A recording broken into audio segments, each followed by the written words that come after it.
Baruch atah Adonai Eloheinu melech haolam, she'akol niyeh bidvaro.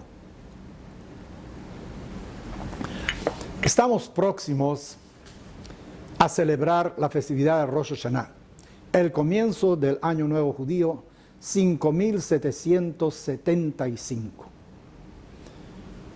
La Biblia dice, la Torah dice, de que en el séptimo mes del año, el primer día del mes, y eso se refiere al mes de Tishrei, porque los meses en la Torah se cuentan empezando con Nisan, que es el mes cuando el pueblo judío salió de Egipto.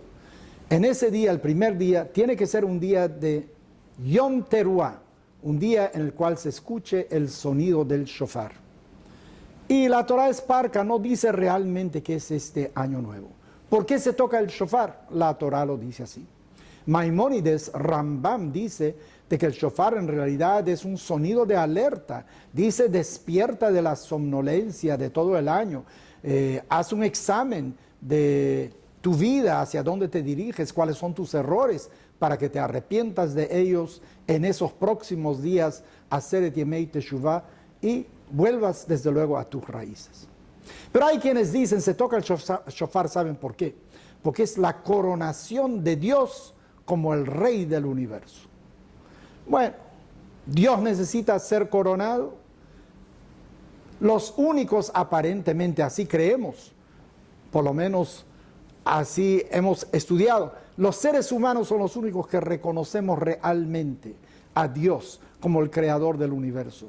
Aunque en uno de los salmos se dice, por ejemplo, que el joven león también le reclama a Dios por su sustento. Él siente que Dios tiene que darle la comida para que él pueda sobrevivir, y así todos los seres del mundo. Pero quien conscientemente reconoce a Dios es el ser humano. Entonces toca el shofar como señal de la coronación de Dios. Nosotros reconocemos a Dios como el Rey del universo. Hay dos sonidos a los cuales quisiera hacer referencia. Uno es Teruah, como dice Yom Teruah, que consiste de por lo menos 9 sonidos quebrados, pequeñitos, uno tras el otro, que se utiliza en el shofar. ¿Y para qué se utilizaba esa teruah? Ese era un sonido de alarma, por ejemplo, en caso de algún peligro, en caso de guerra, se hacía sonar el shofar para reunir a la gente. Y eso nos hace recordar de que el peligro, la amenaza, realmente une a la gente. Cuando hay un problema de una enfermedad que nadie puede explicar, la gente se une también. Cuando hay una amenaza de una invasión de otro país, seguramente que une a la gente. Así que desde ese punto de vista, teruah era un sonido de alarma de nuestros antepasados en el desierto y luego también. Pero desde el punto de vista religioso, uno puede decir que la teruah hace referencia a las prohibiciones, a las cosas negativas, a lo que no se puede hacer. Por ejemplo, en Shabbat no debes de prender la luz, no se puede utilizar ningún instrumento electrónico, no se puede hacer ningún tipo de trabajo. Por otro lado está el sonido de tequillá, que es un sonido largo sostenido. Y ese sonido se utilizaba para hacer una asamblea, para que la gente venga para tratar un problema que todos tenían que discutir. A lo mejor el sonido de tequillá se refiere entonces a las cosas positivas que hay en los mandamientos también, como por ejemplo el Shabbat. Estás reunido con tu familia, estudias la Torah, estás haciendo cosas positivas. Una cosa es las prohibiciones y otra cosa son las cosas positivas. Hay gente, por ejemplo, que cumple con la religión por temor, le tiene miedo a Dios, no vaya a recibir un castigo. ¿Cuál es el tipo de judaísmo que deberíamos de practicar? ¿Es por temor al castigo o porque realmente tenemos deleite, sabor, porque entendemos cuál es el sentido de las cosas? Quien tiene su familia alrededor en la mesa de Shabbat puede apreciarla mucho, desde luego, y puede apreciar mucho las cosas positivas en la tradición judía. Quien estudia la Torah a profundidad y de repente descubre algo que no había entendido antes, es un deleite extraordinario.